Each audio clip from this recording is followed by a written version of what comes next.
Today we have a great day, as our guest is Dorothea Orem. Dorothea. Hello, everyone. Woo! Sliding chairs. Hi, Dorothea. How are you? I'm excellent. Thank you, Ellis, so much for having me on your show today. It is my pleasure. Why don't we start with just giving us a brief background of yourself? That sounds great. I was born in Baltimore, Maryland in 1914, and I got my first nursing degree at the Providence Hospital in Washington, D.C. in the 1930s. And then later I got my BSN and my MSN from the Catholic University of America. Wow, you've been in the field for quite some time. What do you think nursing is really about? I believe that nursing is an art, a helping service, and a technology all at the same time. I see. What positions have you held? Well, Alice, it's quite a list, I must tell you. I've worked in pediatrics, emergency rooms, operating rooms, adult medical and surgical units. I've also been an administrator, a professor, a consultant, and a director. You see, when you get to be my age, you've lived a lot of life and you can hold a lot of positions. I see. Wow, you sure got around. What was your favorite part? Well, I just love helping people. That's why I really got started in the nursing profession in the first place. I just love being able to make them feel better. Some other people will consider my greatest accomplishment to be my theories, though. I started it early on in my career and kind of developed it as I went through my practice, and then didn't really introduce it until 1985, so a little bit later on in my career. But it's called the Self-Care Framework, and I have 3 different theories that kind of go along with that. I think I've heard of those before. Do you care to share about it? I would love to. The goal of nursing is to render the patient or the members of the patient's family capable of meeting the patient's needs and self-care efficiently. That is how I kind of came about with my theory of self-care. And the first one, as the title is kind of giving it away, is called the theory of self-care. These are the activities that the patient can perform on their own behalf to maintain their activities of daily living. The second part of the theory is called the theory of self-care deficit, and this is kind of where the nursing profession comes into play. A nurse is in need when the patient is actually incapable of caring for themselves in an efficient manner. And I think, depending on the situation, because we see all kinds of things in the nursing profession, that there are 5 different methods of helping. I think that we can, as nurses, act for and care for the others, guide them, support them in any way possible, provide for an environment of personal development, and also teach them if they're having trouble understanding a way to take care of themselves. Then finally, the third theory is the theory of the nursing system, and this actually deals with the relationship between the nurse and the patient. Wow, that is great. So it seems like the main idea is to let the patient do what they can by themselves, and then as the nurse, you're there to help them do what they can. Exactly. That's the real simple version of my theories. Well, Dorothea, I have a game planned for us. How do you feel about that? I love games. What are we going to play? Well, it's called Epic or Fail, and I have a clip from my friend Ellen playing it on her show to explain how to play. Let's take a look. In a game that I like to play, it's one of my favorite games. It's Epic or Fail, and you're going to need your paddle check under your seats, unless you brought your own. I don't know your lives. Know nothing about you. Do you have your own paddle?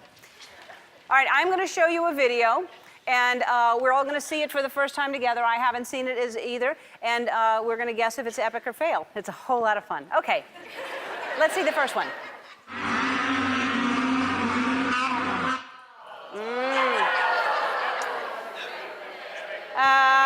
Let's start off positive. Oh, it's half and half out there.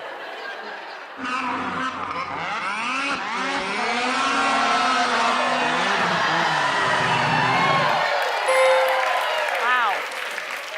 I don't know if they meant for that to happen. All right, let's see the next one.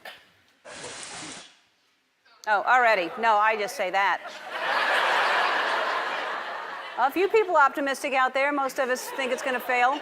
Let's see.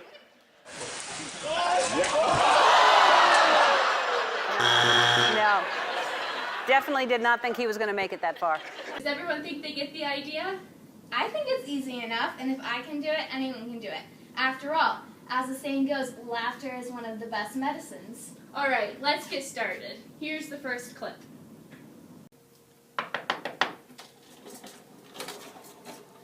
Good afternoon, Dory. How are you? All right. I have your lunch for you. Thank you. All right. How are you? Any pain or anything? I'm okay.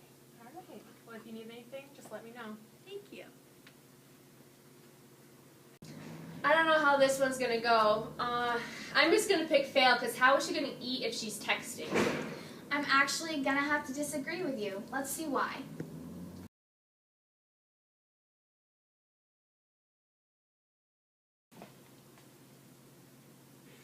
That actually was epic. The nurse realized that the patient can text and therefore should be able to feed herself. Let's try the next one. Okay, Allison, it looks like you're all ready to be discharged today. Now, with your hip replacement, you are going to have a little bit of trouble. So I see your daughter's here with you today. Maybe she can help you a little bit. You're going to really have trouble ambulating around for a couple of days. You may need to use a walker or a cane a little.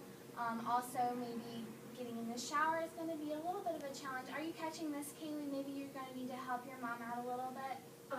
No, I didn't get any of that. Okay, so your mom just had a hip replacement, and that can actually be a very invasive surgery if it's not helped properly. So you're going to want to help her into the shower in the morning or help her walk around a little bit. Yeah, I'm already kind of busy in the morning, so... Okay. All right.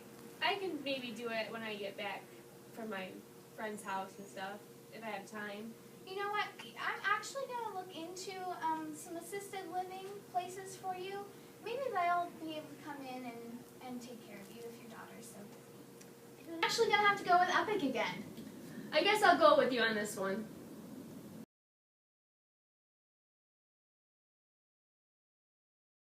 Hi, Geisinger Assisted Living?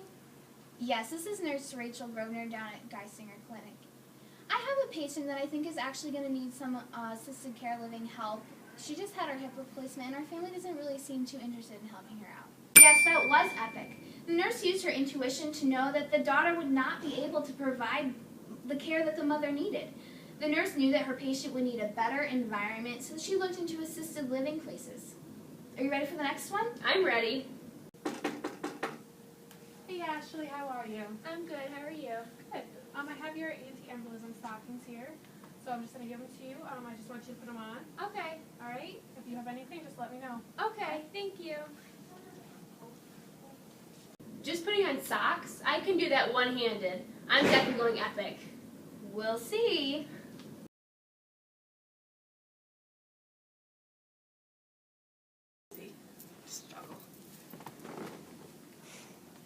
Actually a fail. We all know that those socks are really hard to put on, especially with one hand. The nurse should have actually stayed to help her put on the stockings. What's the next one? How are you feeling? I really don't feel good. What's wrong with me? Oh, you have cancer, honey. What? The doctor was going to tell you, but I just figured tell you now, just don't get your hopes up for anything. I apologize. But, did you see the new episode of Grey's Anatomy? It was really good. It's good episode.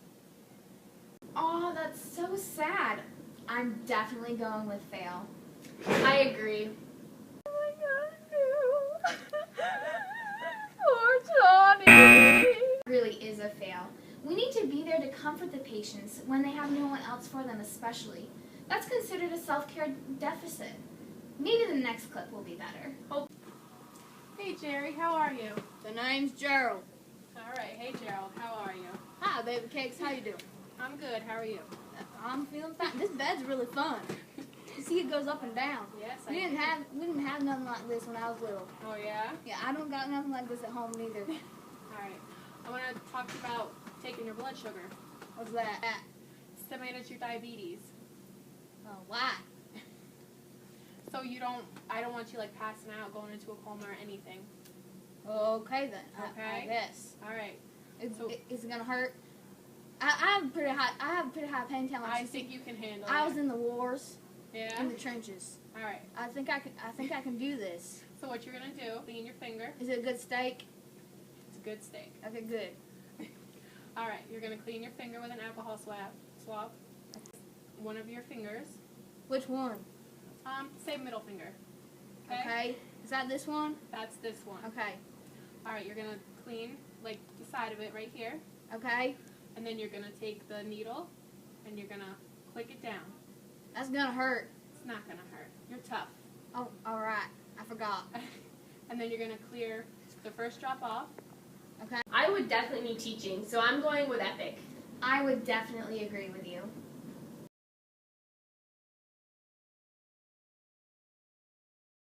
Okay, baby cakes, I think I got this. All I right. think you did a good job. You want to hear some stories from back in the wartime? Sure. All right. So one day we Is Epic.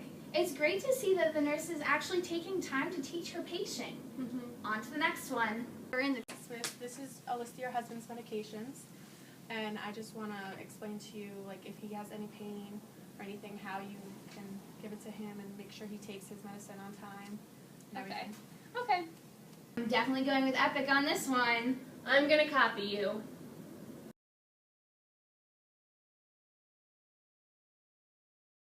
Okay, thank you. I really understand this now, and I really think I'll be able to help my husband out when he's home. Thank If you. you have any questions, just call and we'll help you. Okay. This was another Epic because we really need to get the family involved in helping their loved ones. Well, that was fun. I agree, that was a lot of fun. Thank you, Ellis, for bringing out that game. And again, it wasn't intended to poke fun, but just to help demonstrate Dorothea's theory. Dorothea, is there anything else you would like to add before we bring out our next guest? Actually, yes, is something. The clips show the difference between self-care when you don't really need help and self-care deficiency when you do need help from the nurse. But what the videos didn't really show was the nursing system. Just real quick, there is the nursing system where people are dependent on others for their well-being. Some examples are newborn babies and patients just out of surgery. Another one is the system in which the nurse and the patient both play a part in the care. The nurse can assist the client to walk, or the nurse can bring in the meal tray for them if they need it. And then the patient can feed themselves. So you see how there's kind of a give and take. The nurse is doing something that the patient can't do, but then the patient is helping it as well. And the last one is the supportive educative system. And this is when the person can perform the tasks themselves, but really need to be taught how to do it first. For example, teaching a mother how to breastfeed her brand new baby, or showing a diabetic how to take their blood sugar effectively. Thank you for explaining that for us. I didn't realize how complex that is. Well, I believe it's important for nurses, even student nurses, to know the role that they should or will be playing out as they go through their career. I agree. How about we bring out our next guest? Her name is Greta Banks, and she was a patient of Dorothea's. Greta, come on out. I'm actually going to go get her. Okay. Here we go, Greta. Say hello. Hello. Hi. Hi. So this is Greta. She was one of my patients, weren't you, Greta? Yes, I was. And can you tell us a little bit about what happened to you? Oh, I don't feel so good.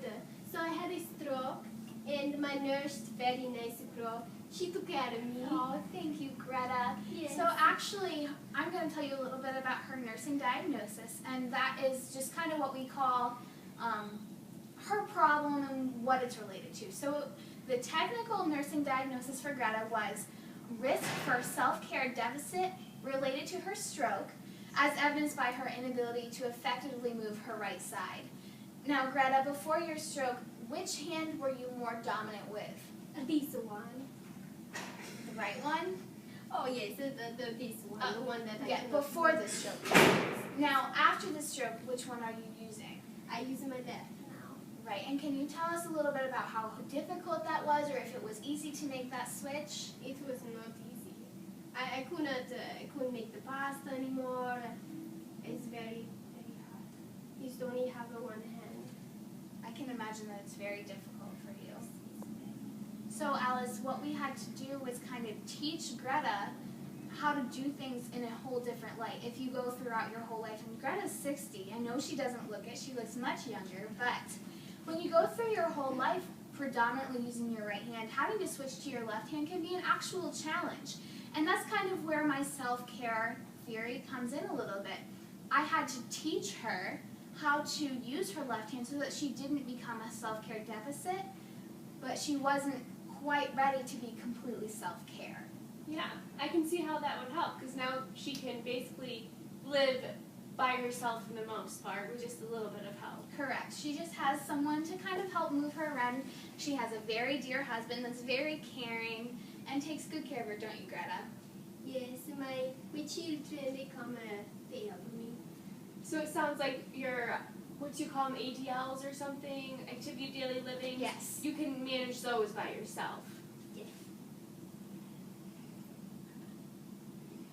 Did you have any goals set for?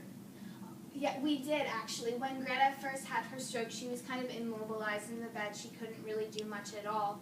So our short-term goal was just to kind of get her out of bed, to be able to get her ambulating just a little bit. She can walk a little. It is a challenge for Greta, right, Greta? You mostly stay in your wheelchair to move around. Yeah. But she is doing much better. She's working with physical therapy to kind of progress her walking. And for our long-term goal for her was just so that she could get some of those ADL self-cares back into her life so she didn't feel like she was always relying on somebody else. And she actually did very well. You look great. She's a very nice nurse. Thank you, one. Greta. Very nice. Well, thank you both for coming to my show today. And for everyone watching, tune in next week. And the guest will be one of the nation's best educators, Professor Patricia Maloney.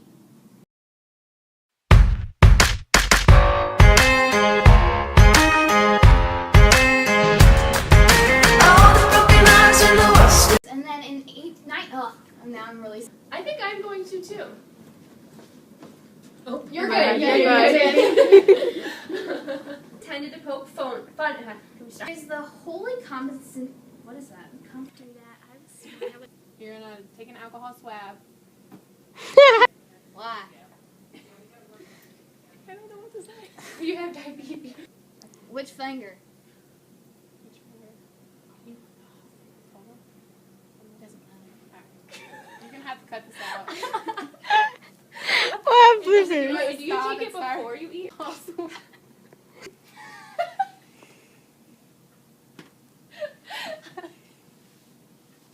I just threw it in. Sure. But you're supposed to. Easy, and you could use the bedpan to go in bed. Yeah. We might need to take 2 teaspoons. We're already sleeping. Take it out. Oh.